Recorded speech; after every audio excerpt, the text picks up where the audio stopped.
Halo, bertemu lagi kita di kanal YouTube Motor1.com Indonesia. Saya Andi Wahyudi. Hari ini saya bersama dengan Toyota Corolla Cross Hybrid. Toyota Corolla Cross Hybrid ini hadir pada bulan Agustus tahun lalu. Jadi ini merupakan kendaraan yang bisa dibilang masih baru. Dia mengusung teknologi hybrid yang tentunya kita sudah tahu bahwa Toyota memang dikenal dengan memiliki kendaraan hybrid yang baik. Bisa lihat di sini, dia menggunakan teknologi hybrid dengan kapasitas mesin 1800 cc. Mau tahu keseluruhannya?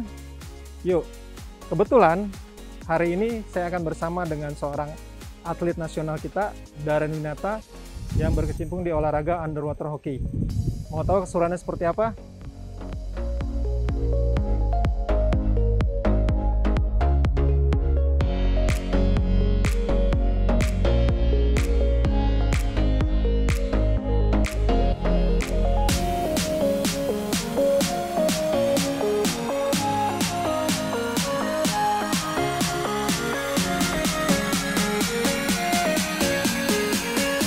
Hai, Ramen. Vamos.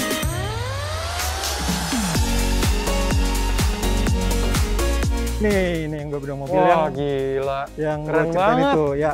Cowok banget nih ya? Iya. Cocok banget sih. Gue suka banget mobil-mobil kayak gini. Suka sih. lo ya? Oke. Gimana? Pengen sih nyobain mobil kayak gini sih. Langsung Gimana rasanya ya? Kayaknya harus lu coba deh. Harus cobain langsung ya? Wah. Gitu. Ini gila. Toyota Corolla Cross. Dia keluaran terbaru kalau nggak salah itu sekitar bulan Agustus tahun lalu. Tahun lalu baru? Dia rilis. Baru banget jadi ya? Dan ini kapasitasnya 1800 cc, terus menggunakan teknologi hybrid. Nah, kayaknya lu mesti ngerasain sendiri nih. Wah, pengen banget sih, pengen nyobain banget nih. Oke. Ya udah. Oke, langsung aja kali ya? Sip. Silakan. Jadi teman-teman, gue bakal nge-review mobil keluaran baru Toyota Corolla Cross Hybrid. Ini mobilnya.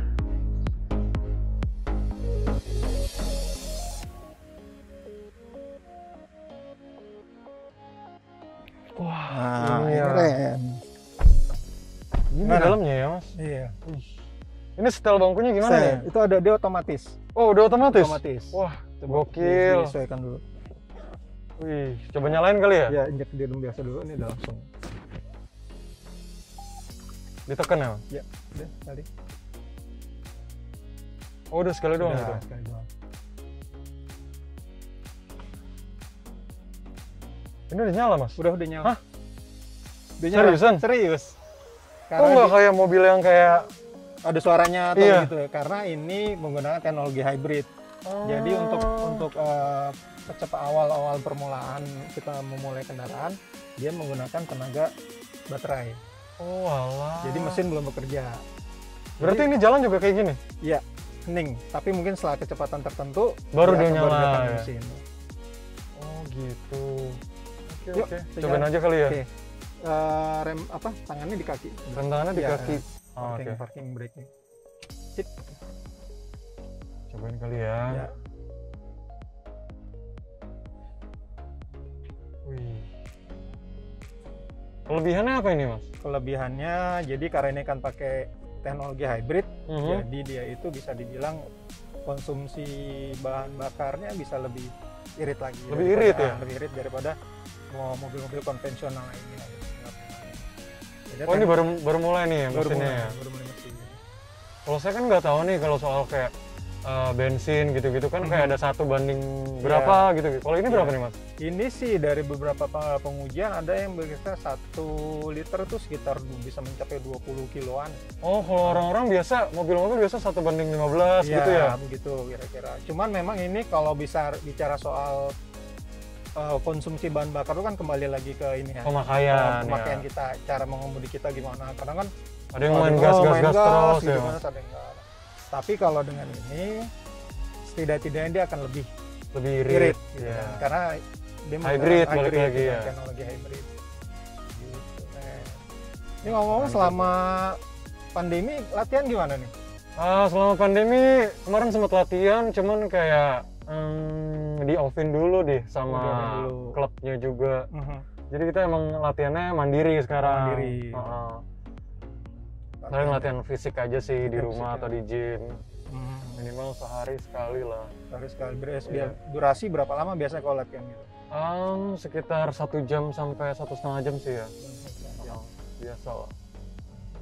Berarti selama ini selepas terakhir 2019 ya kalau nggak salah ada event ya? Betul, terakhir SEA Games, SEA Games, betul. Dan dapat medali ya? Iya, 2 medali, perak dan perunggu buat tim cowoknya. Gimana tuh?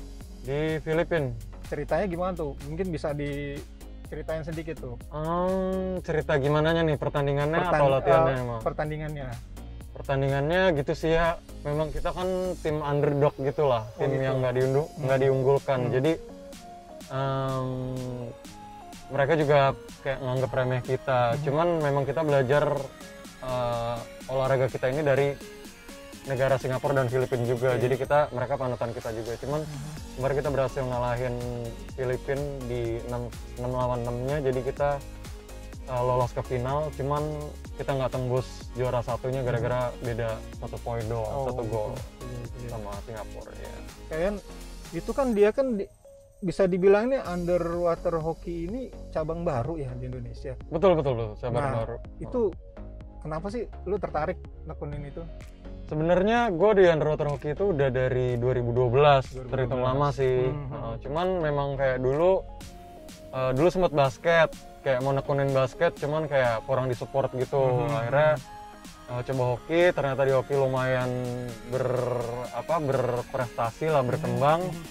Terus ya udah banyak sponsorship datang kan. Kalau misalnya underwater hoki kan bisa cabutan nih kalau di luar negeri gitu, kan. Jadi saya banyak sponsorship yang cabutan-cabutan gitu. Gitu. Jadi nggak harus ngewakilin Indonesia. Nah selain mewakili Indonesia, kalau untuk cabutan kayak gitu main di mana biasanya? Kemarin saya main di Cina 2 kali, di Australia 2 kali deh. Klub kesana ya, memperkuat ke sana. Pas di Australia klub Australia 1, sama yang keduanya klub Asia. Jadi Asia kirim tim ke Australia. Kebetulan saya berangkat buat jadi kaptennya juga. Wah, mantap. Iya. Nah kalau bicara soal underwater hoki itu, dia kan gini, hoki aja itu udah banyak nguras tenaga, fisiknya gitu. Nah ini di air, artinya kan di sini kan ada kayak teknik pernapasan tertentu ya. Untuk itu supaya lebih kuat. Nah, itu latihnya gimana tuh, Ran? Sebenarnya ngelatihnya cuma satu sih, cuma latihan aja terus-terusan gitu, gitu. Kayak konsisten, nggak bisa bolong-bolong gitu. Kayak setiap misalnya ada latihan hokinya sendiri, saya spare kayak 15 menit buat latihan misalnya breath holdingnya, tahan nafasnya, atau misalnya mau fokus ke sprintnya atau gimana nya, pasti selalu ada kayak gitunya. Jadi bukan kayak cuman datang terus langsung main gitu doang, enggak. Jadi ada spesial kayak mau latihan ini nih, mau fokusin buat improve ini, aku pasti latihan itu gitu. Itu aja sih. Cuman memang dedikasi sih Mas, nggak tahu kenapa saya cinta banget sama olahraga ini. Iya betul. Nah untuk ngelatih apa, lu pernah nggak, berapa lama sih kalau gue boleh tahu nih lu bisa bertahan di dalam air? Kalau di underwater hoki sendiri itu nggak jadi patokan. Soalnya kan kita tim sport. Mainnya tuh kayak 6 lawan 6, 4 lawan 4. Jadi pasti ganti-gantian. Di bawahnya. Cuman paling lama tuh 30 detik. Cuman kalau kayak misalnya kita statik itu breath holding kayak cuma nahan napas doang gitu, pasti saya nggak pernah hitung sih. Gitu. Cuman 2 menit lebih ada deh kayaknya. 2 menit. Masnya bisa? Masnya bisa berenang? Berenang bisa, tapi ya gitu dah. Harus kita harus coba nanti. Pokoknya nanti kan saya udah coba nih mobilnya.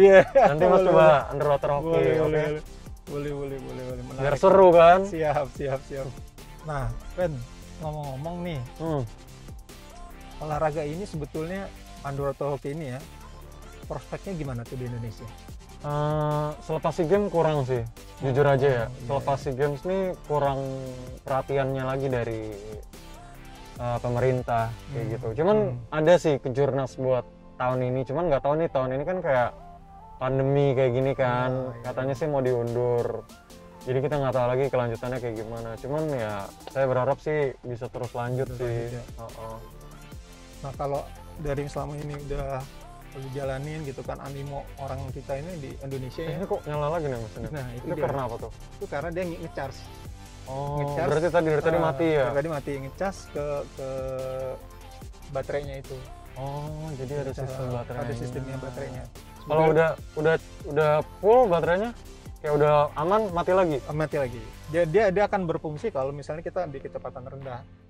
Jadi nyimpen dulu dia nyimpen energi. Nanti waktu kita misalnya jalan nih ketemu macet nih, ya kan, ketemu macet, dia pasti akan pakai tenaga baterainya, hybridnya. Jadi mesinnya itu nggak bekerja. Tapi setelah melewati kecepatan tertentu, dia akan nyala lagi. Bekerja. Pokoknya istilahnya kayak misalnya kecepatan tinggi pasti nyala lah ya. Iya, begitu. Ini juga apa namanya, shock breaker ya? Iya. Enak banget ya mas. Nggak berasa ya? Iya. Ini polisi tidur nih. Ini ada sunroofnya juga kan, enak. Iya. Ini satu tipe aja? Iya. Dia ada yang hybrid dan yang mesin biasa. Tapi kan kalau ada yang beberapa tipe, ada yang levelnya lebih di atasnya atau gimana, atau ini cuma satu aja? Ini cuma satu doang. Oke sih. Itu. Ini harganya kalau boleh tahu kisaran berapa? Kisaran 500-an. 500-an. 500-an. Cukup oke sih ya kalau untuk hybrid lagi ya. Hybrid itu dia tenan. Baru pertama nih saya nyobain kayak gini nih. Kita belum coba jalan kenceng aja nih guys. Iya. Kalau coba jalan kenceng, waduh. Ini bisa lari berapa nih kalau boleh tahu? Ini saya sih belum pernah nyoba sampai full ya, tapi diklaimnya sekitar berapa ya? 180-an ya kalau bisa. 80 sih kenceng. Lumayan, 180 ini. Saya paling cuma 140. Ya. Harusnya mobil kayak gini, mobil tinggi, mobil gede gini nggak terlalu berasa ya kalau kenceng ya. Betul. Harusnya begitu gitu kan. Apalagi dia juga kan apa, sistem kekedapan suaranya lumayan bagus lah ya ini. Jadi nggak terlalu kedengeran ya. Kedengeran. Echo juga ini ya mas. Nah dia bisa disetting di sini, ada ini. Remote-nya nanti kalau bisa pencet. Oh ini jadi echo. Mode tidak. Lebih irit lagi. Tidak termodifikasi, tidak harus dia baterai hybrid lemah. Berarti harus jalan cepat dikit biar dia ngecas dulu gitu. Juga ada drive mode-nya di sini bisa seperti itu. Drive mode itu buat apa? Buat ini. Kayak drive pilihan pengemudi kita. Walaupun gasnya gitu ya. EV tapi dia power. Itu kan di sini ada tombol yang kanan EV power, PWR. Pojok kanan tuh, jadi dia lebih bertenaga, menggunakan brake tapi lebih bertenaga. Eco ya biasa lah, Eco nggak terlalu normal. Berarti kalau Eco lebih irit lagi bensinnya. Bayangin guys, bisa berapa iritnya nih mobil ya. Kalau full tank ini berapa liternya? Full tank ini sekitar 50-an ya kalau nggak salah, 50-60 gitu. Saya agak sekitar segitu ya, 50-60 ya. 50-60 itu. Itu cukup buat seminggu, cukup kali ya itu kalau jaraknya nggak terlalu jauh sih cukup lah. Ini termasuk irit lah, apalagi dengan konsumsi rata-rata 1:20 ya. Iya, lebih tinggi sih dibanding mobil lain ya. Tahu saya ya. Kalau saya jarang main mobil gitu. Tapi ngomong mobil yang lu suka apa ya? Pengen banget itu BMW sih. Pengen banget yang sedan itu. Saya sih nggak tahu apa tipe-tipe gitu, cuman kayak BMW terus yang black gitu, wah itu keren sih. Sedan lah ya. Sedan. Kalau nggak kayak gitu ya antara sedan yang kayak BMW gitu atau yang benar-benar gede kayak misalnya Fortuner atau apa kayak gitu. Kayak yang buat laki aja gitu loh. Gitu, betul. Tuh ngomong-ngomong kayak ngetop nih sekarang di Instagram ya. Gara-gara joget itu. Waduh, enggak. Itu gimana ceritanya tuh? Ceritanya ya gitu aja sih mas, kayak saya habis latihan kan waktu itu. Nggak lama sih, saya baru-baru main juga TikTok sih awalnya. TikTok. Baru-baru main, kayak habis latihan hoki nih. Habis latihan hoki terus kayak ngapain ya, bosen gitu ya. Akhirnya kan kebetulan HP saya tuh bisa dibawa ke dalam air. Jadi kayak waktu itu ada tren joget di TikTok yang lagi booming. Jadi ya udah saya ikutin aja, saya buka, saya rekam. Terus nggak berapa lama memang itu langsung kayak hit beberapa juta view gitu. Cuman dari situ saya buat konten terus naik, tapi sering banget di ban sama TikTok. Sering banget kayak against violation gitu, karena saya pakai celana renangnya kayak yang segitiga gitu kok mas. Ya, akhirnya saya juga kayak ada di titik jenuh juga, kayak aduh Hmm. capek juga di band mulu setiap buat konten renang udah effort di band, padahal kan konsepnya ya tetap di kolam renang gitu loh, Iya, pakai baju iya, renang. betul, Saya nggak betul. memperlihatkan ya bagian tubuh yang harus ini, ya gitu sih. Ya memang berenang begitu kan ya Iya, cuman ya mungkin TikTok terlalu sensitif atau gimana, jadi ya udah. Tapi Sekarang itu luar biasa itu loh itu. Masa udah lihat ya? Sudah ada. Wah, oke. Idenya gimana tuh? Ya gitu aja sih, Ngalir kayak gitu aja ya? iya ngalir aja, kayak habis latihan bosen, teman-teman pada masih kayak cooling down gitu-gitu kan, pendinginan, ya udah saya cobain aja joget, ya udah deh gitu doang. Banyak fans dong sekarang. Lumayan. Cewek-cewek biasanya. Justru kebalikannya. Oh gitu.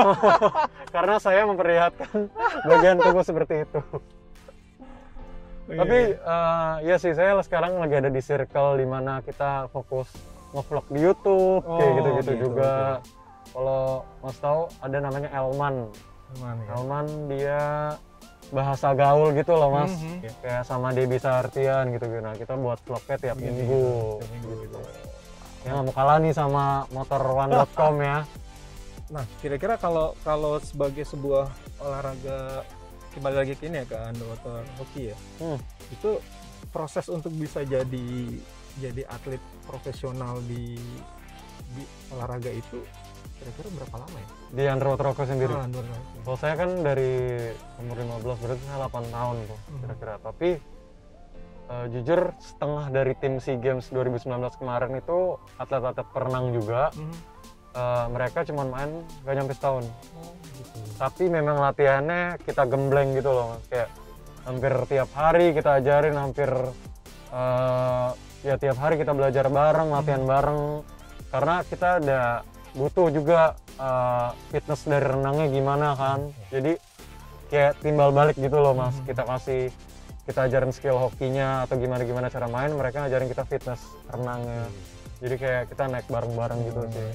Itu kalau boleh tahu ukuran apa kolamnya ya untuk Kolamnya ya, pertandingan? panjangnya kita tuh 25 meter. 25 meter. Kalau lebarnya itu kita 15 meter.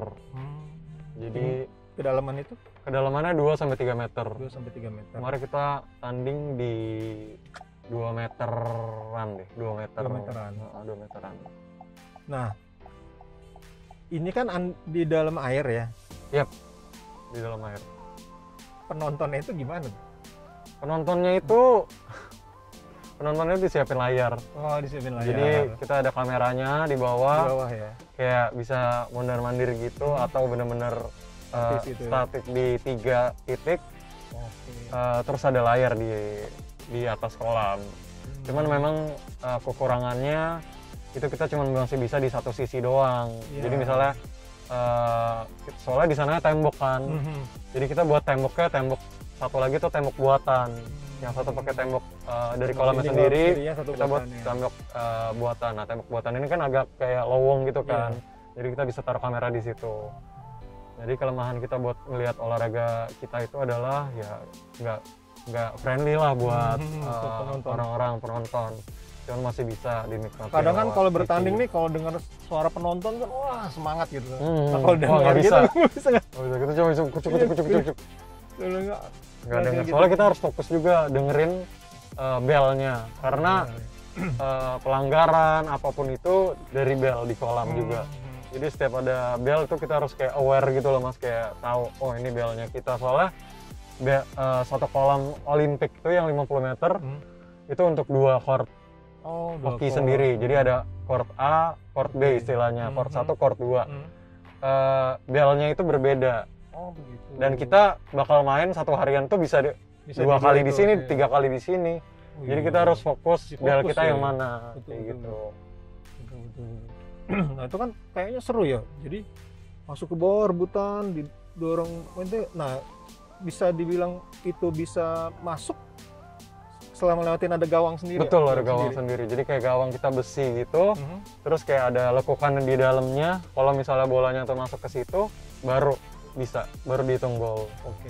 Bolanya itu memungkinkan nggak di misalnya kita kan suka ada rebutan gitu kan, dia jadi agak ngambang gitu kan? Bisa, tapi itu kayak pas di passing doang. Kayak kalau tendangan lambung tuh, kalau misalnya di sepak bola, nah kayak gitu. Saya paling kayak cuman 1 meter, 1,5 meter kayak gitu sih, paling jauh. Pakai selain pelindung itu ya, pelindung. Iya, pelindung telinga, kayak gitu-gitu. Terus seru sih. Seru ya emang. Saya ngeliatnya juga, wih, menarik ya. Cuman ya itu riskan juga sih. Nah itu resikonya gimana tuh kalau apa? Pasti kan nama hoki kan tendang-tendang lah. Tendang-tendang gitu ya. Iya, terkadang bolanya bisa kena muka juga. Kalau saya sendiri copot ini. Oh, pernah dislok ya? Dislok. Jadi ini udah ini nih, udah oglek lah gitu. Jadi nggak bisa dipaksa. Kenapa dipaksa, itu? Ketendang atau ke nyangkut? Oh, nyangkut. Nyangkut kan kita tumbuk-tumbukan tuh, tumbuk-tumbukan terus ya nyangkut aja gitu loh, kayak di badan orang. Sementara saya masih di bawah, tangan saya nyangkut. Tuh orang yang saya sangkutin nggak sengaja nyangkut, naik. Ya udah jadilah. Nah, keras juga berarti ini. Iya. Jadi pas cedera awalnya tuh cuman kayak shoulder kayak gini, kayak keluar terus langsung masuk lagi. Cuman berikutnya, yang berikutnya tuh langsung kayak udah langsung keluar, udah lost gitulah.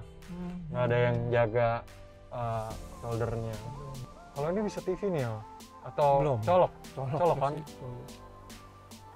Ini cuman ini apa masih ini ya, nggak tahu ini bisa tethering juga deh.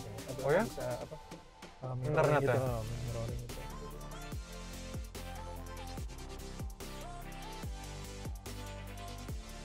Di remnya, rem ini ya? Iya. Matiin ya, Mas? Matiin ya? Tekan aja ya? Tekan sekali.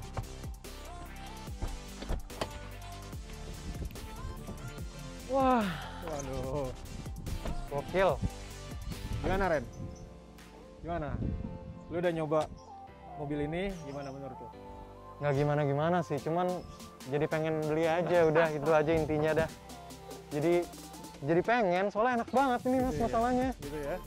Kayak nyaman banget. Nyaman ya? Posisi tidur aja tuh nggak berasa gitu loh.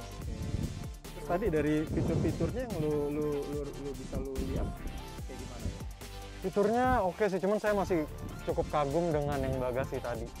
Bagasinya sih gokil sih, cuman diginiin doang bisa kebuka langsung. Oh gitu. Iya, dan cukup luas juga bagasinya memang. Gitu sih Mas. Terus kalau dari kenyamanan lu berkendara gimana tadi? Cukup nyaman sih memang. Menurut gue emang cocok aja sih, nggak tahu kenapa kayak enak aja gitu, nyaman, kayak stop breakernya semuanya itu kayak top banget sih. Nah lu kan tadi udah lihat bagasinya juga. Menurut lu gimana bagasinya tuh? Bagasinya gede banget malah. Saya nggak nyangka bagasinya bisa segede itu, dan Mas bilang bisa ini ya, kursinya bisa tidur lagi ya? Jadi memang cukup banget buat, cocok banget buat kalian yang punya barang banyak atau gimana-gimana kan, bisa beli mobil ini nih. Jadi kalau buat latihan bareng-bareng masuk semua, bareng-bareng teman-teman saya juga masuk semua. Seriusan. Ya demikian tadi perbincangan kita dengan Darren, atlet profesional underwater hockey. Sampai ketemu lagi di video berikutnya. Jangan lupa like, subscribe, dan komen channel YouTube motor1.com Indonesia, serta temukan kami di platform media sosial lainnya di Facebook, Twitter, dan Instagram. Sampai ketemu.